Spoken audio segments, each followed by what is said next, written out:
So students, so far we had discussed about the structure of human eye and construction and the function of various parts of human eye. After that, we discussed about the power of accommodation and the various kinds of defects that occur in human eye and the corrective measures for removing or improving those defects.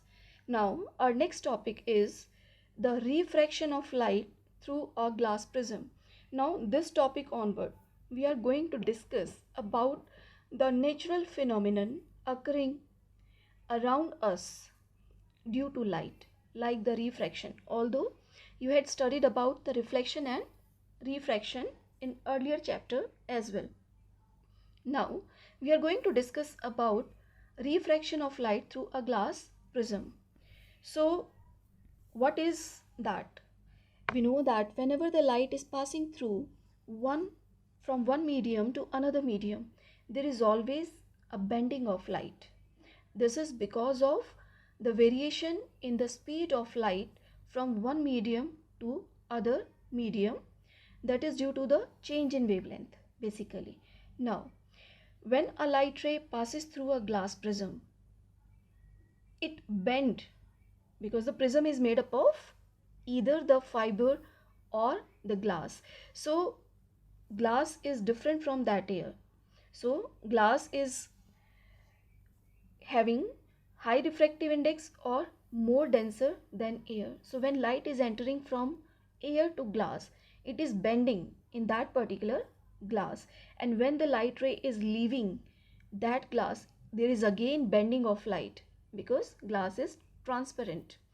So when a light ray passes through a glass prism, it gets bent twice at the air glass interface and the glass air interface, and hence the emergent ray is deviated twice in that case. So the light which is going or entering as an incident ray is bending twice for that glass prism. Now look at this figure. You are having a glass prism. This is triangle in shape, pyramid or triangular shape, and we are having a light ray. So this is your glass prism and this is your incident ray, and this is the normal way at the point of incidence for this face of this glass prism, and this is the normal, and it is making an angle I with that incident ray. So this I is the angle of incidence.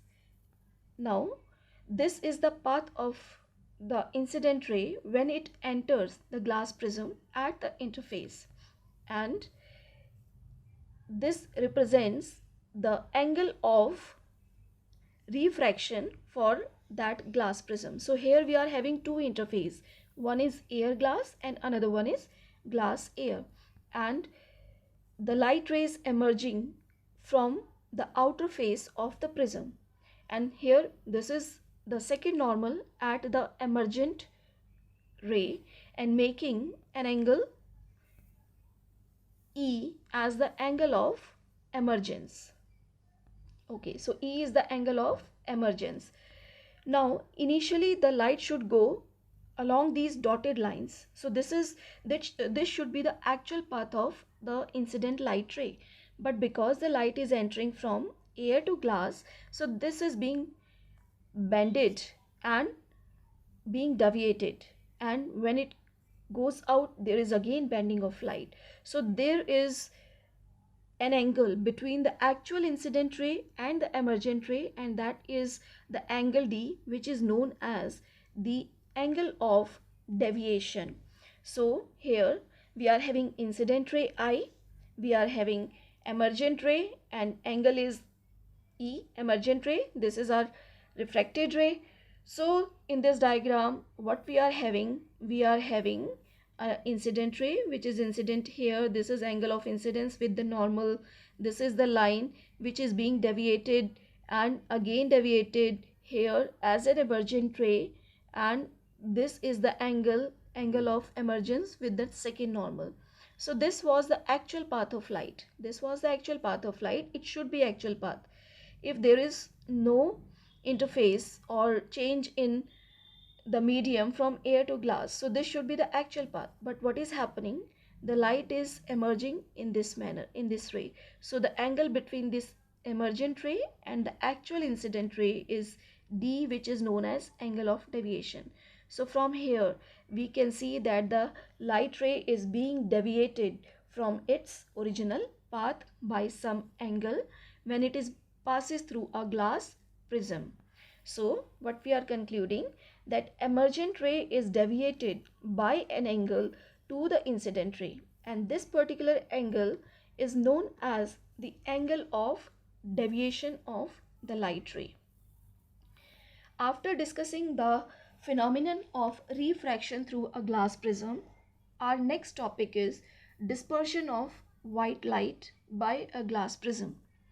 As we had already discussed, and you are aware that the white light is a combination of 7 colors.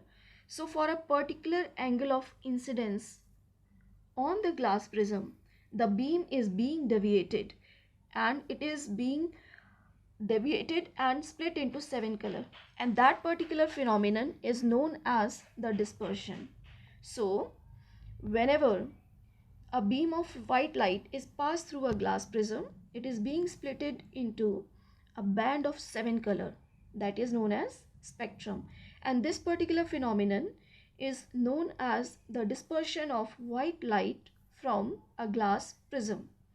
Now this spectrum has 7 colors, and they are violet, indigo, blue, green, yellow, orange and red, and combinedly they are known as VIBGYOR.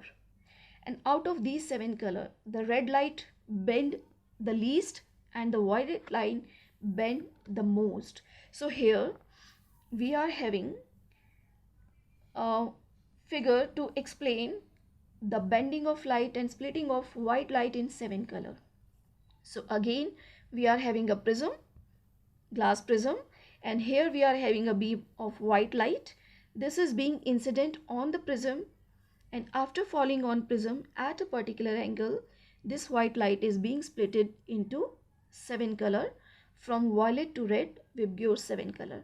Now this is being splitted in 7 colors at first interface, and at second interface only just refraction takes place, and we know that all the colors are having different wavelength, so they travel differently in the glass prism.